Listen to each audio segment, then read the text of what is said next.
The match burned his fingers before he could drop it. He shook his hand and reached for another. His supervisor told him to move faster. There were quotas. There were always quotas.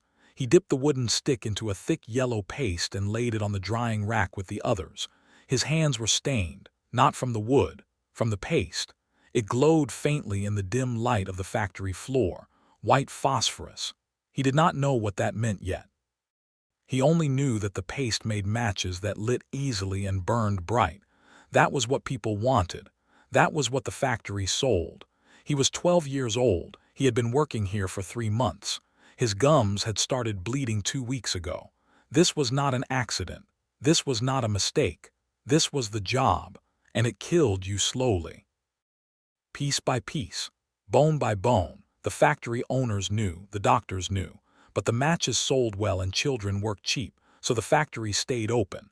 And children like him kept dipping sticks into poison until their faces began to rot. This was industrial Britain in the middle of the 1800s. Steam engines, coal smoke, factories rising along rivers in cities like London, Birmingham, Manchester. The population was exploding. People needed work. Families needed money. Children as young as 5 were sent into factories, mines, and workshops because their wages, however small, kept their families from starving. One of the most common products made in these factories was matches. Before this era, lighting a fire was slow and difficult. You needed flint and steel, or you had to keep a flame going all the time. But white phosphorus changed that. It ignited with just a scratch. It made matches cheap and easy to produce. Factories hired hundreds of workers, most of them women and children, to coat wooden sticks in phosphorus paste by hand. The work seemed simple. Dip the stick, lay it out to dry, repeat. The factories were loud and crowded, rows of tables under low ceilings. No ventilation. The air was thick with phosphorus dust. It stuck to your clothes. It got in your lungs. It soaked into your skin. The workers did not know what it was doing to them. Not at first. The factory owners did. Medical reports had already been published. Doctors in Europe had identified a condition called phosphorus. They knew it was caused by phosphorus exposure. They knew it was fatal, but the factories did not stop, and they did not warn the workers. His name was Thomas. He was 12 when he started at the match factory. His father had died in a factory accident the year before. His mother worked as a seamstress, but her pay was not enough. Thomas had 3 younger sisters. The rent was due every week. The landlord did not care that Thomas was small for his age or that he could barely read. So when his mother heard the factory was hiring, she brought him there herself. The foreman looked him over and asked if he could stand for long hours. Thomas said yes. The foreman handed him an apron and told him to start the next morning. The first week was not so bad. Thomas stood at a long table with about 20 other children. They were given wooden sticks and told to dip them in the phosphorus paste. A girl next to him, maybe 10 years old, showed him how to hold the stick so the paste covered the tip evenly. She did not talk much. None of them did. The room was too loud. The paste smelled sharp and bitter, like rotten eggs mixed with something chemical.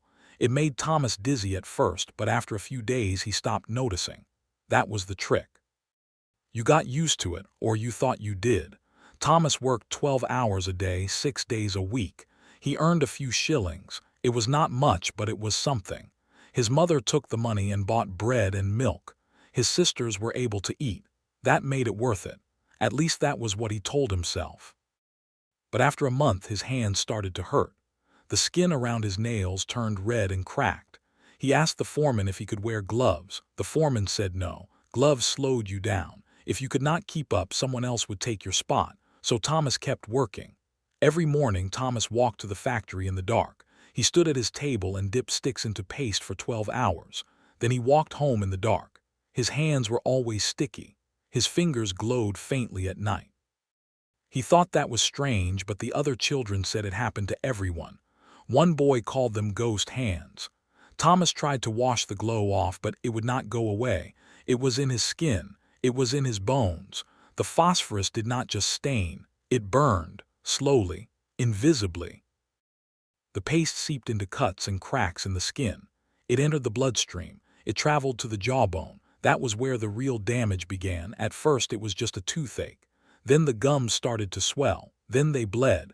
The workers called it the factory sickness. The doctors called it phosphorus necrosis.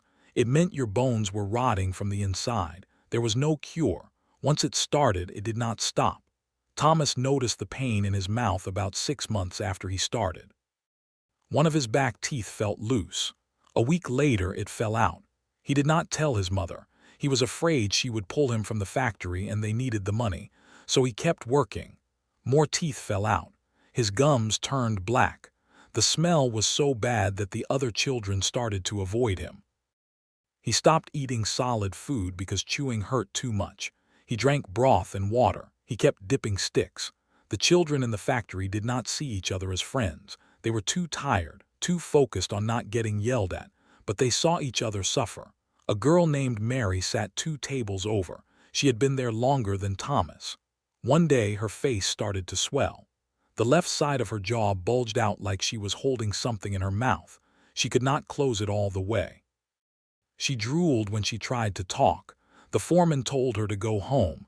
She came back the next week. The swelling was worse. Her skin had turned gray. She smelled like death.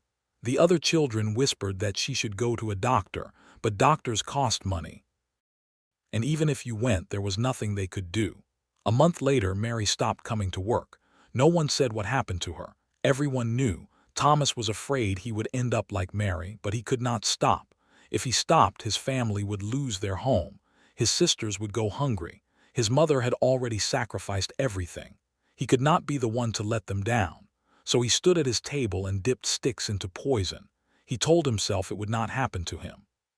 He told himself he was stronger, but the pain in his jaw kept getting worse. You are sitting somewhere safe right now. You probably brushed your teeth this morning. You probably ate food without thinking about whether it would hurt. You are not breathing in poison. You are not watching your bones rot. So here is the question. If you were 12 years old and your family was starving, would you have made a different choice than Thomas? Would you have walked into that factory knowing what it would do to you? I do not know, you tell me. Phosphorus necrosis did not kill quickly. It killed in stages. First the toothache, then the swelling. Then the bone started to break down. The jawbone would crack and split. Pieces of it would come loose. The pain was constant. Some workers tried to pull the infected bone out themselves because they could not afford a surgeon. That usually made it worse. Infections spread. Abscesses formed. The smell was unbearable. In the final stage, the infection spread to the brain or the blood. That was when you died. Thomas was 13 when his jaw started to crack. He was standing at his table one morning when he felt something shift in his mouth. He reached up and touched his face. A piece of bone was sticking through his gum. He pulled it out. It was the size of a fingernail. He looked at it for a long time. Then he put it in his pocket and kept working. That night he showed it to his mother. She cried. She told him he could not go back. He said they needed the money. She said she would find another way, but there was no other way. They both knew that. Thomas went back to the factory the next day. He lasted another 3 months. By then, half of his jaw was gone. He could not speak. He could not eat. He could barely breathe. His mother finally pulled him out. She carried him home and laid him in bed. He died 2 weeks later. He was 14 years old. Here is the part that made it worse. The factory owners knew this was happening. Medical studies had been published as early as the 1840s. Doctors had identified the link between white phosphorus and jaw necrosis. Some countries had started to ban it, but in Britain and America the factories kept running. Why? Because white phosphorus was cheap. It made matches that people loved, and children were easy to replace. When one got sick, you hired another. There were always more. Families were always desperate. The factories did not care about the workers. They cared about profit, and the law did not protect children like Thomas. There were no safety regulations, no inspections, no accountability. If you died, that was your problem. The factory moved on. Look around you right now. You probably have a box of matches somewhere in your house, or maybe you use a lighter. Either way, you can make fire in less than a second. You do not think about it. You do not wonder how it was made or who made it. That is progress. But progress has a cost, and someone always pays it. 150 years ago, children like Thomas paid that cost with their bones, their faces, their lives. They worked in factories that poisoned them so you could light a candle. Does that make you uncomfortable? It should. Most children in the match factories did not last more than a few years. Some got sick and left before the bone damage started. Others stayed until they could not work anymore. A few tried to warn the new hires, but no one listened. You could not afford to listen. If you thought too hard about what the job was doing to you, you would quit. And quitting meant starving, so you did not think, you just worked. You dipped the sticks. You ignored the pain, you told yourself it would not happen to you. Thomas believed that for a while, even after his teeth fell out. Even after the swelling started. He thought he could outlast it. He thought if he just worked hard enough, his family would be okay and he would be fine. But phosphorus does not care how hard you work. It does not care how strong you are. It just keeps breaking you down until there is nothing left. Thomas died in his mother's arms on a cold morning in November. He weighed less than 60 pounds. His face was so disfigured that his sisters were afraid to look at him. His mother wrapped him in a sheet and paid a man to bury him in a pauper's grave outside the city. There was no ceremony, no priest, no marker, just a shallow hole in the ground. The factory hired a new boy the next day. His name was William. He was 11 years old. Thomas was one of thousands, maybe tens of thousands. No one kept records. The factories did not care. The government did not ask. The children were invisible. They worked. They got sick. They died. And the world kept turning. The only reason we know about phosphorus necrosis at all is because a few doctors refused to stay quiet. They published reports. They testified in court. They forced the public to see what was happening. It took decades, but eventually white phosphorus was banned. Factories switched to red phosphorus, which was safer. Match production became regulated. Child labor laws were passed. But that did not help Thomas. It did not help Mary. It did not help the thousands who came before them. This is what survival looked like in industrial Britain. You did not choose your job based on what you wanted to do. You chose it based on what would keep you alive.